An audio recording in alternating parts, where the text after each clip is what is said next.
이 절은 제가 알기로는 상계사 조실이시고 이 절 조실 스님이신 고산 스님께서 계산을 하셔서 고산 스님의 큰 제자이신 영담 스님께서 오랫동안 이 주석을 하시면서 이 절을 크게 번창시킨 것으로 알고 있습니다. 그래서 지금도 고산 큰 스님께서 한 달에 한 번씩 오셔서 법문을 하시고 영담 스님께서 계속 법문을 하고 있는 걸로 알고 있습니다.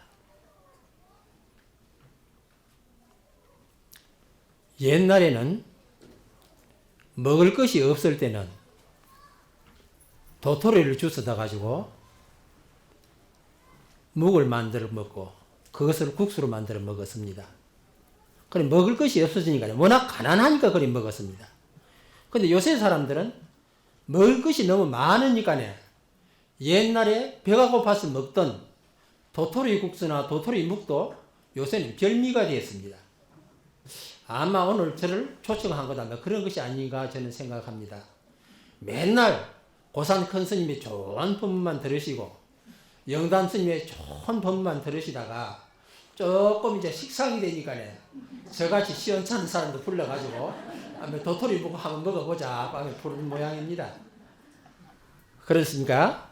오늘 여러 신도님들께서는 그저 도토리 묵 한번 먹어보는 양 하고서는 들어주시면 감사하겠습니다. 자, 따라하세요. 모든 법은 본래부터 항상 스스로 정멸의 모습이니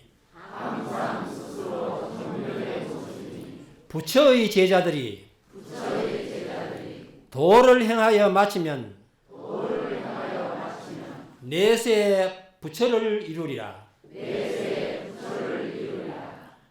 이 말씀은 유명한 법화경의 비유품에 나오는 한문으로 말하면 제법종본래 상자 정멸상 불자 행도의 내세 덕적불이라 하는 말을 우리말로 쉽게 번역해서 같이 암송해 보았습니다. 이 말씀을 되돌이켜 보면은 본래는 이 세상이 그대로 부처님이 세상이요 살기 좋은 정토의 세상이었지만은 중생들이 스스로 욕심과 집착에 사로잡히다 보니까 어느새 부처는 멀리 가버리고 중생의 몸으로 떨어져서 고통을 감내하고 있다고 합니다. 그래서 본래 이 세상은 부처의 모습, 부처의 세상이기 때문에 한 생각을 중생의 생각에서 벗어나가면 하면은 그대로 이 세상은 부처요, 내가 부처라는 말씀이 되겠습니다. 옛날 이야기를 하려 하겠습니다. 아마 이게 큰 스님으로부터 수없이 들어온 말씀이라고 믿습니다만은 옛날 중국 당나라 때 호는 낙천이요 이름은 백거이라고 성은 백시고 이름은 거이라고 하는 처사가 있었습니다. 이분이 젊어서 나이 20살에 벼슬을 해서 그러다 보니까 나이 20살에 어느 책 안 본 책이 없고 모르는 것이 없을 정도로 모든 경전과 모든 서적에 모든 철학에 달통을 해서 그래 20살에 벼슬을 한 거예요. 한번 생각해 보세요. 요새 20살에 행정고시 좀 합격해 보세요. 코가 좀 높아질 거예요. 코가 높아서 아마 이만큼 좀 올라가게 될 겁니다. 그래 이분도 이제 코가 높을 만큼 높았습니다. 그런데 이분이 그 강남의 항주라고 하는 곳에 항주 태수로 가게 되었다고 합니다. 그런데 항주에서는 서남방에 진망산이라고 산이 있었는데 그곳에 유명한 조고 도림선사라고 하시는 분이 항상 거주하고 계셨다고 합니다. 왜 조가냐 하면은 이분은 절 입구에 소나무가 하나 높은 것인데 그 소나무 꼭대기에다가 꼭 새집같이 조그마한 자리를 만들어 놓고 항상 거기서 참선을 하시다는 거예요. 그래 남쪽이니까 더우니까 우선 나무에다가 집을 지었다고 생각할 수도 있겠지만은 본래 옛날에는 지금은 마찬가지입니다. 공부 열심히 저 같은 땡초는 공부도 않고 맨날 농땡이 부리고 잠만 자고 합니다만은 열심히 좀 공부하시는 분들은 다 참 잠을 안 자고 고생을 하고 열심히 수행을 합니다. 소나무 위에다가 조그만하게 앉을 자리만 만들어 놓고 참선을 하니까 잘못 조금 졸기만 하면 떨어지는 게예요.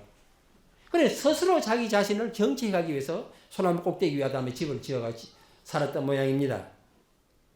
그래서 평소에도 그랬듯이 마침 이날도 이 도림선사께서는 소나무 꼭대기에서 앉아서 있었다는 게요. 마침 그때 항주 태수인 백거이가 와보니까 스님께서 소나무 낙락장소 위에 앉아서 얼마나 위험하냐 말이에요. 그래서 밑에서 쳐다보고서는 스님 위험합니다. 그 소나무 꼭대기 위험합니다 하니까 스님께서 하시는 말씀이 나는 위험할 게 없네. 내가 보니까 자네가 위험하냐. 그러니까 이 황주 태수가 무서운 소리 하냐면 자신은 땅 위에 서가 있고 스님은 소나무 꼭대기인데 위험하다니까 반대로 나를 위험하다니까 웃기는 이야기 아니에요.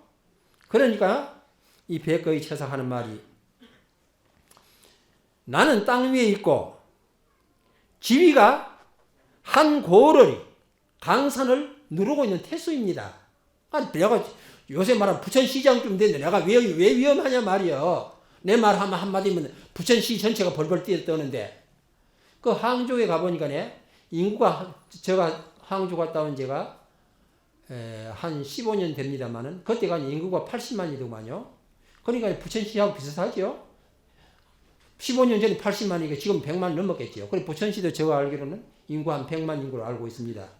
그러니까 부천시장쯤 됐는데 내가 왜 위험하냐 말이요. 내 말 한마디에 부천시민 전체가 벌벌 떠는데. 그리고 나는 땅 위에 있고 스님 나무 꼭대기 있는데 스님이 위험하지 왜 날 보고 위험하다 하냐 말이에요.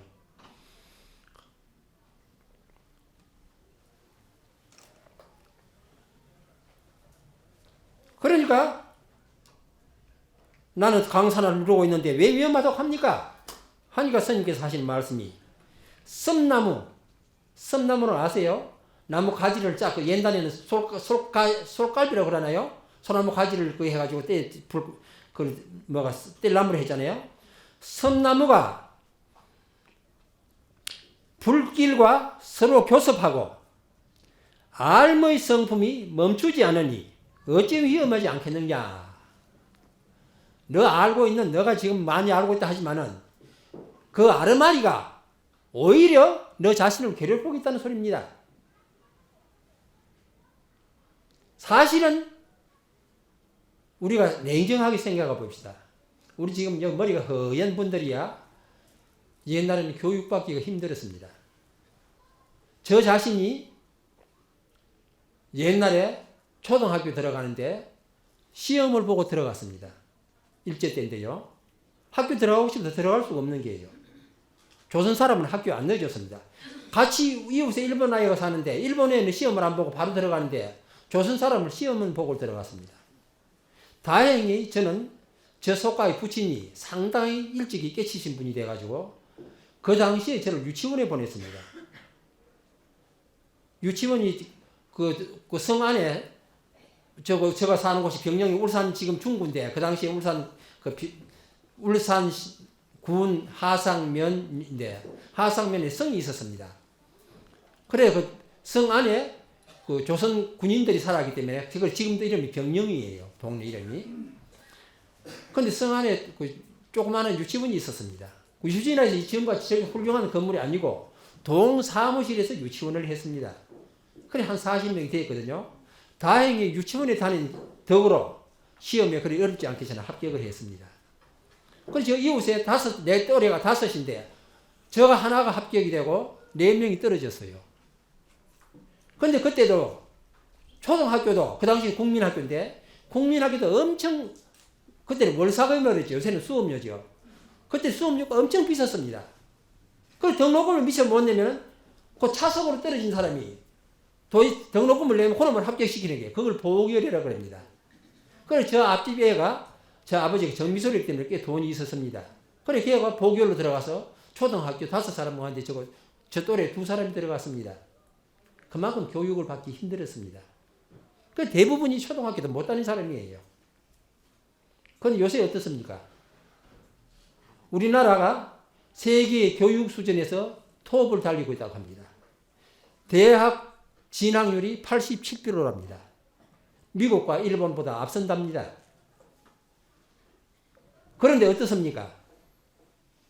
옛날에 초등학교도 안 다닌 사람들이, 무식한 사람들이 살고 있을 때는 별로 범죄가 없었습니다.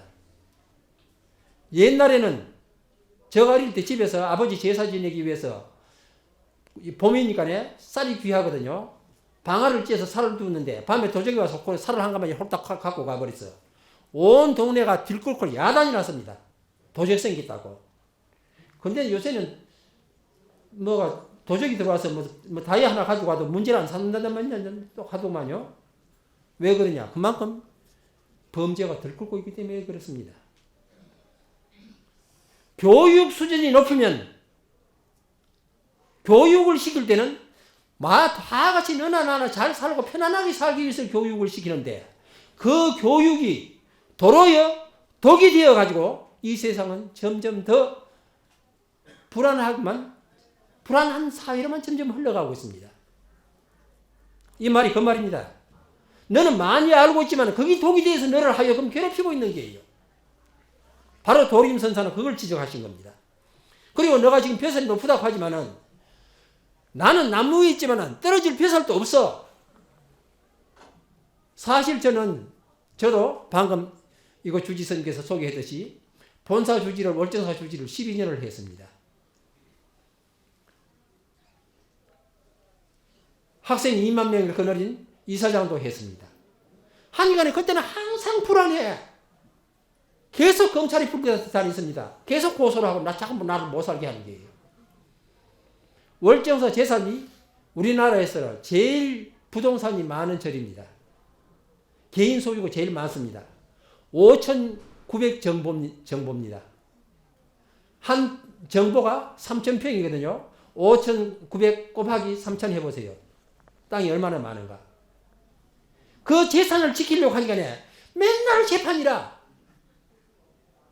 맨날 재판하다 보니까 마음이 편할 리가 없습니다. 여러분들 부천시장 좋은 줄 알죠? 나라 대통령 좋은 줄 알죠? 대통령 딱 그만둔 날부터 형무소가 문이 훤히 열리고 있습니다. 편할 리가 없습니다. 그러니까 나무 위에 꼭대기 있지만은 떨어질 벼슬이 없는 사람은 편안합니다. 가진 돈이 없는 사람들은 두 다리 쭉 뻗고 잡니다. 여러분들, 돈 없는 사람들이 하루 벌어서 하루 먹고 사는 사람이 형제간에 싸우는 사람 봤어요? 부모 안 마시려고 부모 갖다 버린 사람 봤어요? 꼭 돈 많은 사람들이 형제간끼리 싸웁니다. 부모 갖다 버립니다.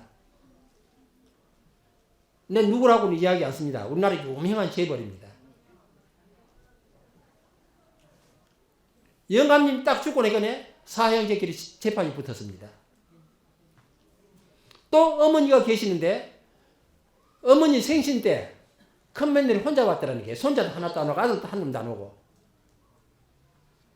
그러니까 그 노인네가 어머니가 지금도 살아 계십니다. 다 필요 없다고. 너 아버지 제사 때는 제사도 필요 없다. 난 제사는 월정사 가서 지낸다. 그러고 앞으로 내인데 오지도 말아라. 신경 쓰지 말아라고. 아예 아들이고 손자가 필요 없다는 게예요. 그 돈이 아무리 많은 뭐해요. 부모 갖다 못 본 척 하는데 못 본 척 하는 건 다행이라. 갖다 버린다는 게예요. 제가 지금 할 일이 없으니까 북거리시 선임대 다닙니다. 그리고 같은 방에 연세 한 50, 60대는 보살님들이 나오십니다. 그래서 내가 이런 이야기를 했습니다. 옛날부터 우리나라에 3대 거짓말이라고 하는데 첫째는 노인들이 빨리 죽고 싶다는 거짓말. 둘째는 노처녀가 시집가기 싫다는 소리. 장사꾼이 미치고 판다는 소리. 이게 3대 거짓말이고 공식으로 인정된 거짓말을 하더라 하니까 어떤 보살님이 하신 말씀이 이거 스님 옛날 말씀하시네요. 요새는 5대 거짓말인다 그래. 그럼 뭐가 둘이 추가되느냐 하니까 하나는 시골 시어머니가 며느리 집에 왔는데 하룻밤 자고 시어머니가 가겠다고 하니까 아이고 어머니 왜 벌써 가십니까? 더 쉬어 가시지요 한다는 게요. 그 새빨간 거짓말이라는 게요. 속으로 얼른 빨리 가라고 한다는 게요. 그래 거짓말이 그거 하나 보태진답니다. 두 번째는 며느리를 보면은 시어머니가 며느리 보고 아가야 난 내 딸하고 너하고 똑같이 생각한다. 나는 너를 며느리를 생각하시고 딸로 생각한다고 그러는데요. 그 새빨간 거짓말이랍니다. 그래서 요새는 거짓말이 두 개 보태져서 오직 5대 공식적인 거짓말이랍니다. 진짜 그렇습니까? 우리 서광사 신도님들이야 좋은 스님들이 지도를 받고 있기 때문에 이런 거짓말을 안 하려고 저는 믿습니다만은 어찌됐든 간에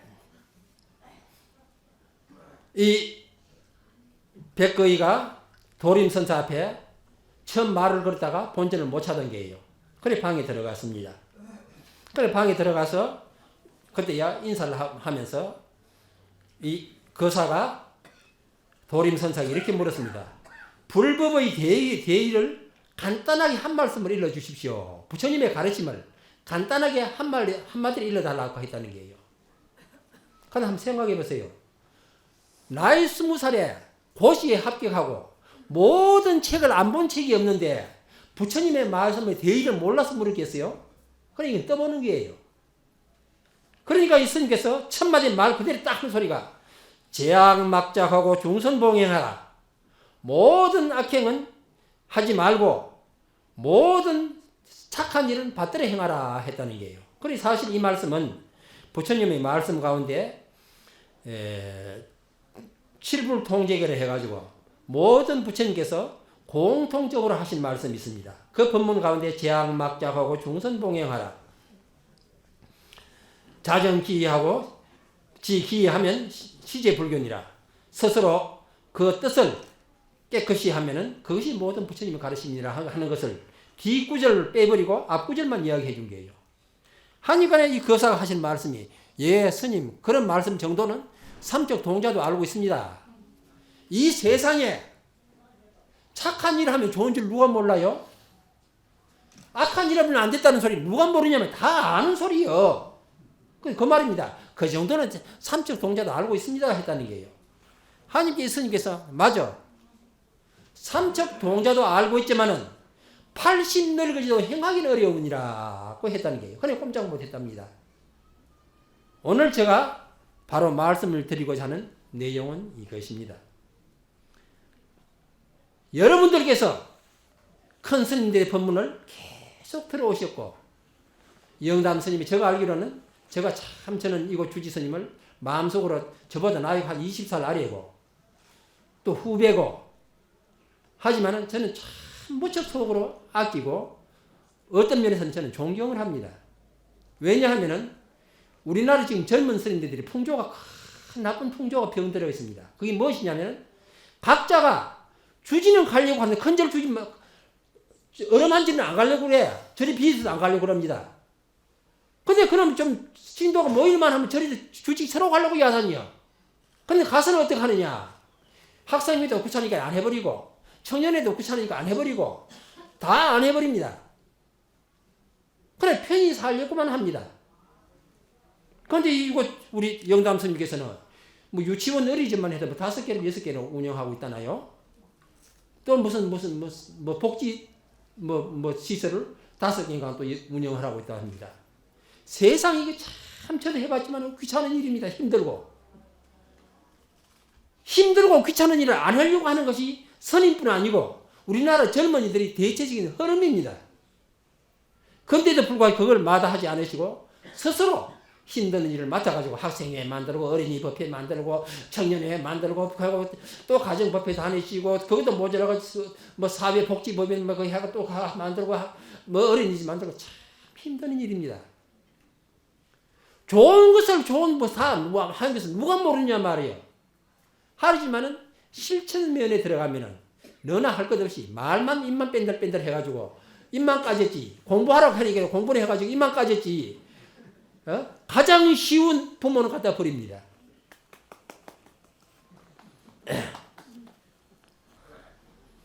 여러분들 오늘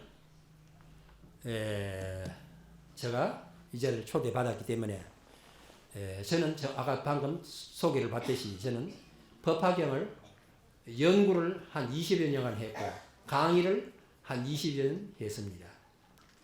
그러다 보니 법화경에 대해서 조금 좀 아르마리가 생겼습니다. 요놈 아르마리가 부처된 데 도움이 됐으면 되는데 부처된 데는 도움이 못 되고 쓸데없는 잔소리 그냥 말로는 제가만 늘었습니다. 사실은. 그런데 법화경 비유품에 보면 이런 말이 나옵니다. 그 나라 이름은 이구요 더러움을 여있으며 그 나라는 평탄하고 발라서 깨끗한 것으로서 장식을 하고 평안하며 안언하고 풍요로우니라. 그리고 그 나라는 보살로서 큰 보배로 삼느니라. 이 같은 보살이 그 나라에는 충만하니라 하는 말이 있습니다. 이 말을 우리 조금 바꿔서 내용을 속을 좀 보자 말이에요. 바꿔 말하면 자 어떻습니까? 조금 전에 내가 이거 주지선 이야기 했는데 일반적인 상식적인 것으로 현대 우리 젊은이들의 상식적인 눈으로 보면 우리 주지선이 아주 바보짓 찾아가면서 하고 있습니다. 어린이집하고 돈이 생깁니까? 복지해가지고 돈이 생깁니까? 거사법회 청년법회에서 돈이 생깁니까? 돈 들어가지고 생기는 것이 아니에요. 그럼 돈 벌 생각을 않고서는 점점 돈 들어간 일만 찾아가면서 다니고 있습니다.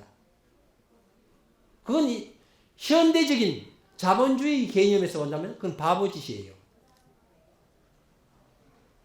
제가 말사 주지도 한 8년을 했고 본사 주지를 12년을 했는데 주지를 내가 나올 때마다 살다 보면 장부에 없는 돈도 들어 있습니다. 장부에 기재할 거리가 못 되는 돈이 들어 생깁니다. 그래 그런 돈을 차곡차곡 모아놨다가 제가 말사 주지 나올 때도 몇백만 원을 그냥 이거는 장부에 없는 돈이라 그냥 넘겨주고 나왔습니다. 본사 주지를 하다가도 제가 나오면서 그런 돈을 몇백만 원 이건 장부에 없는 돈이니까 알아하라고 그냥 넘겨주고 나왔습니다. 그랬더니만은 제가 성가대학에서 한 4년 동안 있으면서 저 밑에 배워나간 젊은 스님들이 한 400여 명 됩니다. 그래 그 가운데 어떤 스님이 저를 찾아와서 인사를 하러 왔다가 저를 보고 하신 말씀이 참 스님이 왜 그리 바보스러우냐는 거예요. 그 장부에 없는 돈 넘겨줘봐야 그 후임 주지가 스님을 고맙게 생각하지 않는다는 거예요. 오히려 속으로 참 저 병신 찾아가면 병신이 한다는 거예요. 그렇습니다. 이 세상에서 양심을 지키고 나가고 남을 위해서 보시하고 이웃을 위해서 같이 살아가겠다고 하는 그 평화로운 마음을 가진 사람들이 이 사회에서 대접을 받고 살아야 되는데 그렇지 못하고 그런 사람들을 바보 취급을 하고 있는 것이 현대 자본주의요. 그것이 우리 현실 생활입니다. 그러니까 어떻겠어요? 옛날에 가난하고 어려울 때는 오히려 이웃끼리 잘 지내고 형제끼리 잘 지냈는데 돈이 많으니까 형제끼리 싸우고 이웃끼리 싸우는 게요. 바꿔 말하면 남을 위하고 사회를 위하고 하는 사람들이 대접을 받을 때 그 나라는 풍요로워지고 평화로워지는 것입니다. 그것이 법화경의 방금 비유품의 내용입니다.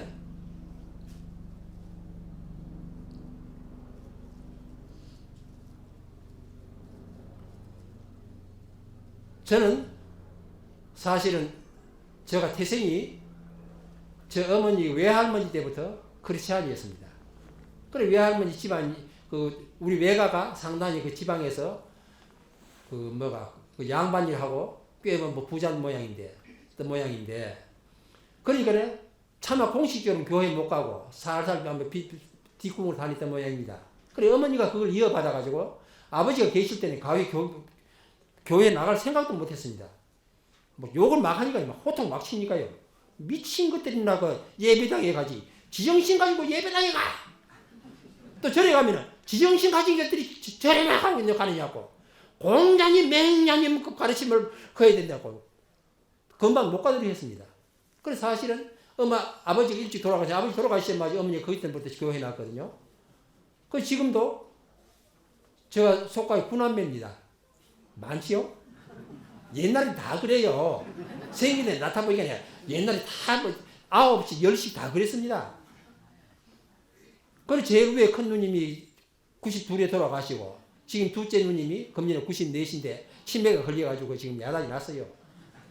그 다음에 큰 형님이 작년에 90에 돌아갔습니다. 그 둘째 형님이 지금 88인데 지금 형수님이 그렇게 고생을 한데 그 다음에 이제 셋째 누님이 금년에 85, 그 다음에 넷째 누님이 금년에 83, 저 위에 형이 6.25 때 전쟁에 가서 죽었거든요. 그 살았으면 80, 그 다음에 79, 그 다음에 저거든요. 제 막내 동생이 72입니다. 그럼 막내 동생이 부산에 있는 모 교회 수석 장로예요. 그 아들이 서울에 저 마포에 있는 어떤 교회 부목사입니다. 또 생질이 셋이가 또 목사예요. 우리 집안이 자그마치 어머니 밑에 목사가 넷입니다. 장로가 하나고. 우리 셋째 누님 부산에 가면 수영로 교회가 제일 큽니다. 신도가 한 4만 명 된대요. 그게 우리말하면 재무보살을 한 10여 년 했습니다. 사실은 저는 출가하기 전에도 출가하기 일주일 전까지만 하나님 믿으라고 그랬습니다.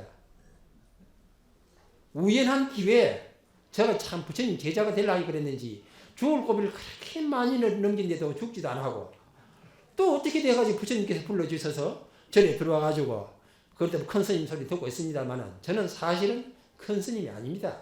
키가 1m 80, 70도 못 되는데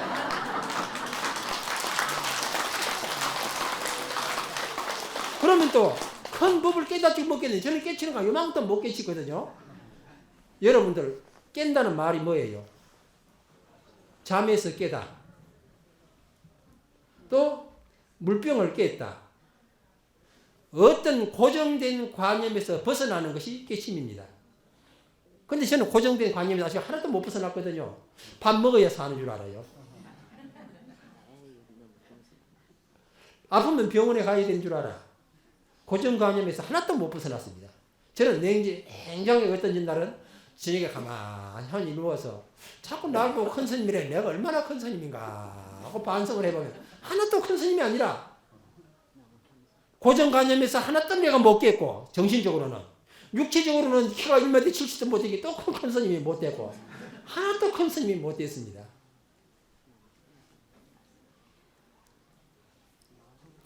이 세상은 우리가 돈 합니다. 사실은 돈이 없으면 못 삽니다. 그러나 돈이란 것은 내가 살아가는데 편리한 도구였지 그것이 결코 목적은 될 수가 없고 그것이 나를 평화롭게 하고 살기 좋은 나라, 방금 말한 풍요롭고 안온한 나라, 평화롭고 풍요한 나라는 절대 만들어주지 못합니다. 그래서 제가 말씀드리고 싶은 것은 물질 문명, 기계 문명, 돈 이것이 편리하긴 참 편리하더만요.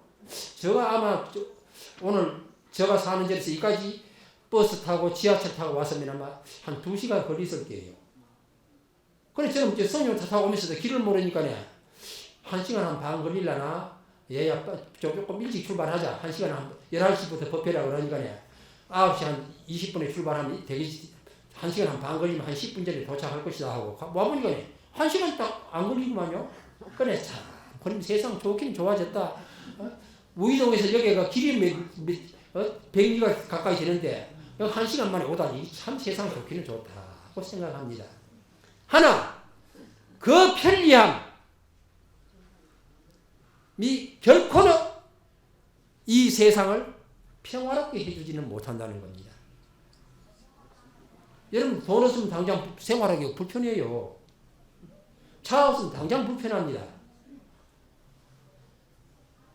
하지만 아까 이야기했듯이 돈이 없을 때는 교육을 받지 못했을 때는 형제간에 싸우는 일이었고 비록 부모가 치매가 걸려서 똥을 질질 싸지만은 부모를 버릴 생각조차 안 했습니다. 요새 부모가 많이도 말고 석 달만 알아봐서요. 당장 싫어합니다. 내가 요새 내가 아파트마다 아파트 단지가 들어서면 이름이 아주 뭐 외우기도 고약한 이름이라 무슨 영어로 가지고 뭐라고 해놨는데 외우기도 곤란해. 그래서 도대체 왜 저러느냐 하니까 그 아파트 짓는 업자가 선생님 저런이 잘 팔린대요. 왜 그러냐? 시골 시어머니가 찾아오려면 못 찾아오게 그래야 돼. 어렵게 해야 못 찾아온대. 우리말로 쉽게 샛별 아파트 한번 얼른 찾아온다는 거예요. 영어가 이렇게 어렵게 해놓으면 안 찾아온다는 거예요. 외우기 힘들어서. 그래서 일부러 어렵게 해야 그 아파트가 잘 팔린답니다. 어제 신문에 봤습니다만 북한에도 우리 돈으로 48억짜리 아파트가 들었었답니다. 83평이래요. 평등주의라고 하는 데는 공산주의 사회에 왜 48억짜리 아파트가 들었었냐 말이에요. 제가 평양을 갔다 온 지가 지금 동대 백준이 몇 년 지났어요? 2년 전에 3년 지났어요? 예, 한 3년 전에 평양을 갔다 왔습니다. 동대 백주년 기념으로 북한의 그 보현사라고 한 절이 동국대학교 만들 때 돈을 투자를 했거든요. 그래 백주년 기념으로 보현사 가서 법회를 하러 갔습니다. 갔더니만은 절에 몇 군데 들렀는데 보현사이라는 곳에 참 유명한 절인데 그 서산대사가 머무르던 큰 절인데 스님이 6사람이더만요. 근데 보니까네 젊은 사람 5사람은 그건 분명히 그거는 정책적으로 막 가사를 특히 입히 놨지. 반야심경도 못 외우니까 그거 뭐 말할 것도 없잖아요. 근데 주지 스님은 보니까네 연세가 좀 지긋한데 그 옛날 스님이라 비록 멀리는 길었고 양복은 입었지만은 그 벌써 이 스님은 그 태도는 있거든요. 보면 다릅니다. 그래 반야심경을 외울 줄 알고. 여러분들 우리는 어떻습니까? 몇백 명, 몇천 명이 모이도 반야심경을 하면 신도들도 탁탁탁 맞아 들어가죠. 우리 여기서 한 10여 명 갔는데 반야심경을 하는데 법회를 보니 반야심경을 하잖아요. 우리 여기서 한 10여 명 간 사람은 딱딱 맞는데 거기 스님 6사람도 반야심경이고 목탁이 맞출 줄 모르는 게요. 절마다 가니까 법당에 우리는 의식책 있잖아요. 성문예법 있는데 거기 없어. 그래 목탁을 보니까 우리나라는 이 남쪽의 목탁이라. 그래 같이 간 스님이 법타 스님이라고 이북 돕기 그 불교계 이북 돕기 이거 뭐 회장이나 그렇거든요. 그래 내가 우리 남쪽 목탁이나 하게 다 그것도 없어가지고 내가 다니면서 다 갖다 준 거예요. 그러는 거예요. 절에 목탁도 없고 요령도 없고 의식책도 없고 의식을 위해서 집행하지 않는다는 증거입니다. 얼마나 가난한지. 고속도로가 평양에서 보현사까지 가는데 2시간 반 그 고속도로인데 왕복 4차선 도로인데 가다가 소변을 하려고 하니까 소변할 곳이 없어. 휴게소가 없고 변소가 없으니까. 그래 같이 간 사람이 조선불교 그 대표라고 하는 사람인데 소변해야 되겠다니까 선생님 여기 써가지고 밖을 보고 아무데나 사면 됩니다. 그래 고속도로 양쪽에 한 15m 이 간격으로 해가지고 그 미루나무라고 그러죠. 그걸 쭉 심어놨어요. 굵기가 거의 한 요만큼 되는데 거기 양쪽에 쭉 숲을 만들어 놨더만요. 근데 지나가다가 꼬마들이 바람 불면 장가지 떨어지잖아요. 그걸 줍고 있어. 그럼 내가 이북 불교 대표적 저건 왜 저러냐 하니까 밤 햄버거를 낳고 그 때려감 듣는다는 게요. 사실은 그게 그날 이북에도 롱톤은 참 우리같이 내가 뜻받아서 경기 다 되어 있습니다. 사실 우리보다 먼저 했습니다. 경기 정리를 우리보다 먼저 한 게예요. 그런데도 가니간에 트랙터라고 뭐가 기계라고 농가는 거 구경도 할 수 없고 전부 소도 없고 사람 손으로 왜 옛날에 두 사람이 땡기기 하잖아요. 그래서 논을 갈고 있는 게예요. 왜 그러냐 물으니까 기름이 없다는 게예요. 기계를 돌릴 기름이 없어. 그렇게 가난한 게예요. 자, 그렇게 가난하다고 하는 나라에 48억짜리 아파트가 들어서면 어떻게 됩니까? 그 평등이에요? 그러나 자, 우리는 어떻습니까? 지금은 대문 앞에만 가다가 차를 타고 가. 어디 그냥 갖다 싹 두르면은 밥도 지금 기계가 지 혼자 밥 다 해놔. 뭐 사람 오면 그냥 띵동하면 요래 내다봐놓으면 요래 내다보고서는 누구세요? 누굽니다 하면 보고 구멍 요래 내다보면 문 열어줍니다. 왜 그래요? 옛날에는 아무것도 그거 없을 때는 두 다리 쭉 뻗고 대문도 열어놓고 잠을 잤는데 왜 그러냐 말이에요. 그건 무엇을 뜻하느냐. 위선 미국의 예를 들겠습니다. 제가 일본에 있을 때니까요. 1978년도 그 일본 그 아사히 신문에 나온 통계입니다. 미국에서 가장 돈이 잘 돌아가는 곳이 세계에서 가장 경제가 발달하고 그간 곳이 미국이랍니다. 미국에서도 가장 돈이 풍요하게 돌아가고 공장이 많은 곳이 시카고랍니다. 그 다음에 장사를 가장 많이 하는 뉴욕이랍니다. 그 다음에 세계 각국 다민족이 모여가지고서는 장사와 공장과 여러 가지가 잘 돌아가는 것이 문화를 한 것이 LA랍니다. 로스앤젤레스. 그런데 시카고고 뉴욕은 우선 제해두고 LA에서만 일어나는 범죄 통계를 한번 봤습니다. 살인 건수가 매일 10여 건이 넘는다는 얘기예요. 매일 LA에서 약 700만 도시인데, 그리고 살인 강도 그것이 또 매일 10여 건이 또 넘는다는 얘기예요. 심지어는 미국에 가가지고 돈을 $10 이상 갖고 된다는 것을 남이 알면 안 된다는 게요. 그래 반드시 카드나 수표로 갖고 다니듯이 현금을 $10 이상 갖고 다니면 어느 사이 옆구리에 권총이 들어온대요. 그래서 상점마다 가면은 아예 조그마한 바구니에 $5짜리를 담아 준답니다. 그건 뭐냐면 강모님 오셔가지고 날 죽이지 말고 돈 $5 가져가시오 하는 소리라는 거예요. 어느새 돈만 인지하면 강도가 들으니까요. 그러니까 하루 절도 강도는 숫자를 헤아릴 수도 없다는 거예요. 자, 우리나라 어떻습니까? 점점 닮아가는 꼴이라고는 저는 봅니다. 자, 그러면은 우리가 돈을 벌 때는 그 박정희 대통령이 공장을 짓고 장사를 하게끔 하고 돈을 벌게끔 한 것은 잘 먹고 잘 살기 위해서 한 것 아니냐 말이에요. 그런데 어떻습니까? 돈이 많아진 지금은 오히려 평화롭게 살기보다도 갈등과 오히려 마음은 더 불안해지고 고통은 더 심한해지고 불안은 더 심화된 겁니다.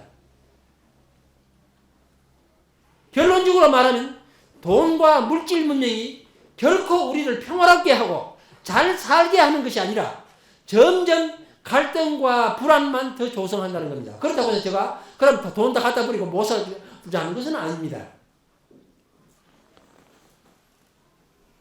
돈, 물질 문명이 생겼을 때 이것을 갖고서는 내 형제, 내 부모를 같이 모시고 같이 평화롭게 살겠다고 하면은 그 돈은 보약이 될 것이고, 그렇지 않고 내만 잘 살고 너는 너를 죽어야 된다 하면 할 때는 그 돈은 독약으로 화할 수가 있습니다.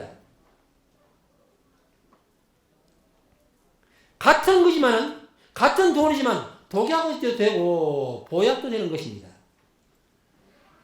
부처님께서 말씀하시기를 아까 제가 그랬죠. 처음에 우리가 읽었잖아요. 모든 법, 모든 현상은 그대로가 본래 극락이요, 그대로 본래 정토요, 그대로가 본래 불국토요. 하지만 우리가 한 생각을 잘못함으로 말미암아서 이 땅은 지옥으로 화하고 있는 것입니다. 자꾸 지금 뭐가 근본적인 이야기만 하니 재미가 없으니까요. 제가 옛날 이야기를 하나 해드리겠습니다. 여러분들 혹시 저기 함경도 출신 있습니까? 혹시 자신의 부모라고 함경도 출신 없습니까? 옳지, 함경도 출신이에요.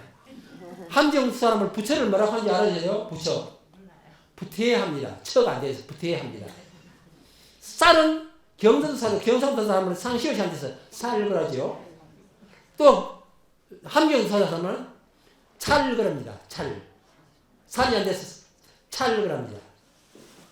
옛날에 함경도에 어떤 선비님이 이제 그 옛날 우리는 서울이지만 그때는 한양이거든요. 한양이 이제 벼슬을 하기 위해서 그 함영도는 이 우리 백민은 쌀을 구할 수가 이게 힘드니까요. 시골에 사는 거네. 거의 좁쌀입니다. 그래 좁쌀을 서마를 짊어지고 이제 한양의 벼슬길을 떠난 게예요. 그래 결혼을 걷다가 그 옛날 걸어오니까요. 걷다가 하니까요. 뭐 어디 해는 저물었는데 뭐 산골길에서 뭐 해가 저물어 버렸어. 그래 쉴 곳이 없어. 그래 해는 좀 뉘엿뉘엿 근데 어디가 쉴까 하고 들어보니까 마침 보니까 산 밑에 외딴 집이 하나 있어. 가보니 절이라. 근데 워낙 가난하니까 스님은 간 곳이 없고 법당만 덩굴이 있거든요. 그래 이제 법당 안에 들어가서 가만히 생각하기는 저 부처 앞에 갖다 놓고 불공을 하면은 기도를 하면 소원을 성취한다고 했는데 나도 그러면 그래야 되겠구나 하고서는 조살 서마를 부처님 앞에 갖다 놓고 이제 기도를 하는 게요. 근데 처마 양반이 부처님 앞에 절은 할 수 없잖아요. 고기를 아무데나 숙이는 건 아니거든 양반이. 그러니까 절은 할 수가 없고 앉아가지고 마주 떡 앉아가지고 하는 소리가 부태야 내가 한양에 과거 보러 가는데 합격 꼭 시기다오 하고서 놓고서는 이제 그러고 갔습니다. 갔는데 시험 붙였는데 떨어져 버렸어. 그래 가만히 있어가 요놈 부처가 참 귀심하거든. 그래 돌아오는 길에 이제 절이 들렸습니다. 오니까 접사를 간 곳이었고 부처가 노랗게 해서 앉았거든. 그래 가만히 생각해라. 요놈 부처가 내 접사를 노랗잖아요. 내 접사를 썸을 똑 따먹고 노랗게 앉았단 말이야. 참 귀심하거든.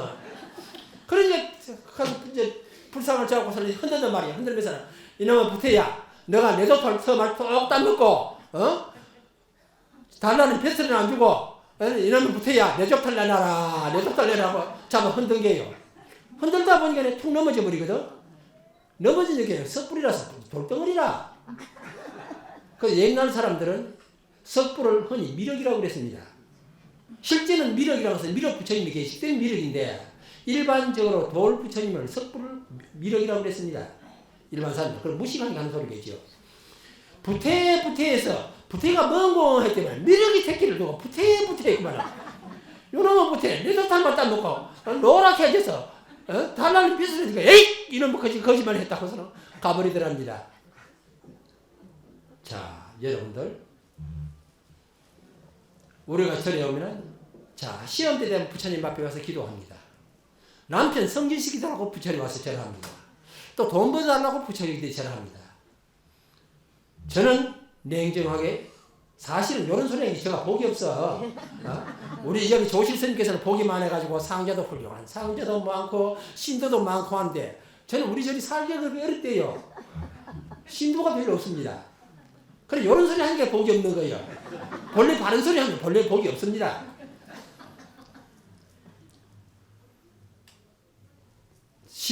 우리 아들 시험에 합격시키달라, 서울대학에 합격시키달라, 우리 남편 성진시키달라, 돈 벌어달게 하나 와서 부처님 앞에 절하는 것은 하나의 인을 지을 수는 있지만 그 자체로 말미암아서 내가 생각하는 부처님이 생각하는 부처님 국토를 이룰 수는 없다는 겁니다. 절에 와서 기도를 하고 불공을 하되 왜 내가 고통의 속에서 헤매이느냐? 어떻게 하면 참된 행복을 구할 수 있느냐? 그것은 부처님께서는 참회를 하고 업장을 소멸하라고 그러거든요.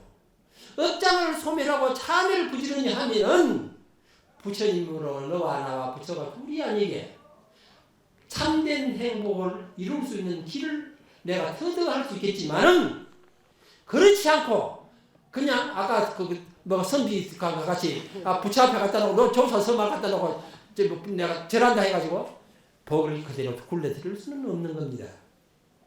복이란 것은 내 행동, 내 어느 행동에 의해서 이루어지는 것이지 결코 부처님이 주는 것은 아니더란 말입니다. 요것은 전부 다 자신 박복한 소리예요. 행복과 평화를 부처님이나 어떤 신이나 하나님이 줄 수는 없습니다. 부처님은 참된 행복, 참된 평화를 이룰 수 있는 길을 일러주고 안내해 해주는 스승입니다. 사람의 병을 고칠 수는 없습니다. 진단을 해가지고 정확한 병을 진단을 해가지고 약을 주서 처방을 해줄 수는 있지만 병 자체를 고칠 수는 없는 겁니다. 병은 내가 고치는 겁니다. 아무리 좋은 선생, 아무리 훌륭한 부모가 학생들을 지도한다 해가지고 공부 안 한 놈을 억지로 합격시킬 수는 없습니다. 고시 합격은 자기 스스로 피나는 노력 끝에 고시 합격을 할 수가 있습니다. 행, 불행은 나의 노력에 의해서 내가 어떻게 사느냐, 내가 어떻게 참된 평화를 노력하느냐에 딸려 있는 것입니다. 내 부모를 부처님으로 보이고 내 부모가 부처님으로 보여. 그럼 부처님 대접하는 거예요. 내 형제에게 부처님 대접을 하고 내 이웃에게 부처님 대접을 하면 여러분들 가정이 그대로 부처님 국토입니다. 불국토입니다. 그렇지 않고 내 형제가 우리 부모 돈 줘놓으면 얼마나 더 가지고 가려나 해가지고 경쟁의 심리로 본다면 그 자리는 바로 지옥입니다. 하기 때문에 이런 말이 있습니다. 부처님 말씀에 육안으로 육체의 눈으로 참된 부처를 볼 수가 없어.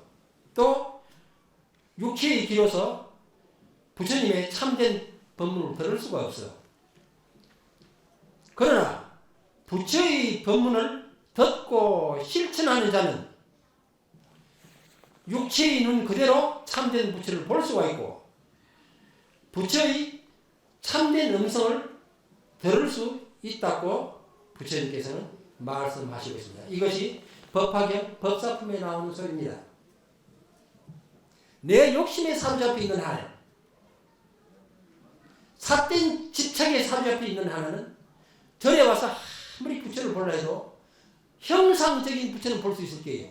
여기 있는 부처님이 보나 쇳덩어리 아니면 나무덩어리입니다. 그러나 내 마음을 열고 부처님의 법문을 귀담아 듣고 실천하려고 할 때 이 나무덩어리 부처에서 참된 부처를 발견할 수가 있습니다. 부처님은 멀리 있는 것이 아니에요. 제가 보기에는 이제 주지스님 난 부처님 봅니다. 보살입니다. 어느 보살이 지 편안함 내비두고 중생을 위해서 뛰어다니겠느냐 말이에요. 저는 사실 나이를 먹어가다 보니 그런지 저보다 연세가 많은 분이 계신데 제가 죄송합니다만 나이를 먹어가면 자꾸 내 편안함을 생각합니다. 아이고 귀찮아라. 자꾸 귀찮은 생각을 하는 거예요. 자, 윗선 무릎이 아프니까 계단 오르내리기 못하니까 저랑 이거 자꾸 어사도 절하지 말라고 그러니까 자꾸 절하면 할수록 무릎이 점점 나빠지니까 절하지 말라는 거예요. 또 허리가 안 좋으니까 오래 앉아있지 못하는 거예요.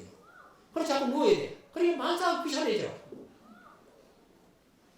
근데 이거 조실 스님은 저보다 연세가 둘이 더 미거든요. 근데도 귀찮은 것을 모르시고 법문하러 다니시고 부지런하셔. 그래서 산부처라고 봅니다. 이거 주지스님은 산보살이고 산부처 산보살 나무덩어리 속에서 참된 부처를 발견하는 그 눈이야말로 육체적인 음성으로 통해서 참 부처님의 음성을 들을 수 있을 때 그것은 다름이 아닙니다. 내 행동을 부처님의 말씀대로 실천할 때 이루어질 수가 있는 것입니다. 자, 그러면은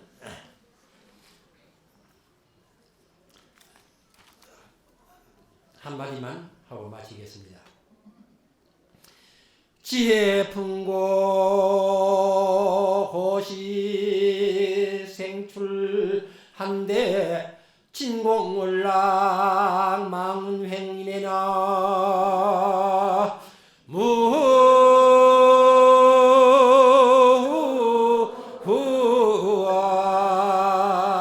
무후하니 답을 화병불가 담 충복하니 소각소초실 실정견하네나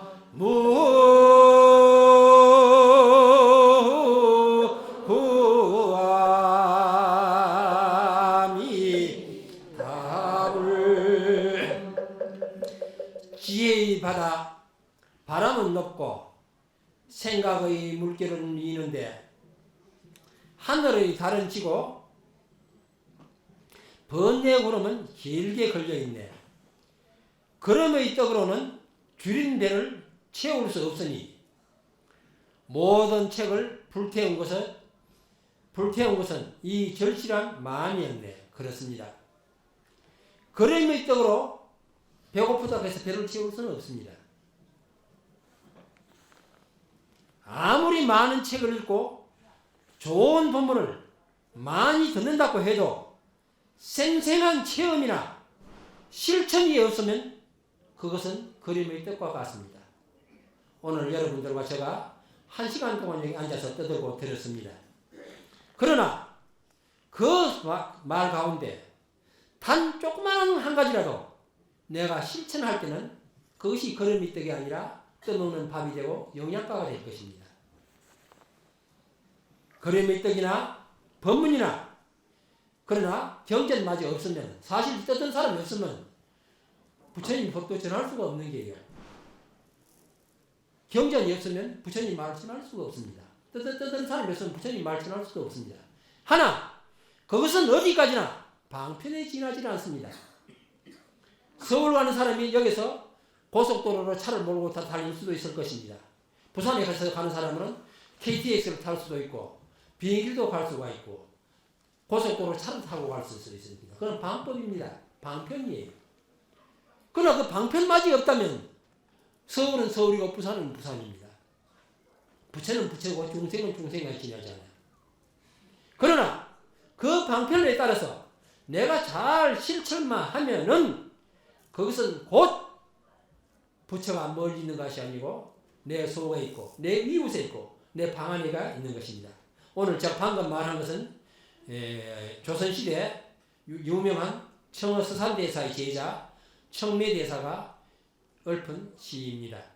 여러분들께서 오늘 제가 1시간 떠들었으니까 그건데 단 한 마리라도 잘 실천해서 여러분들이 그대로 한 가정 한 가정이 부처의 가정을 이룰 때 이 부처시 전체가 부처의 국토가 이루어질 것이라 믿어 마지 않습니다.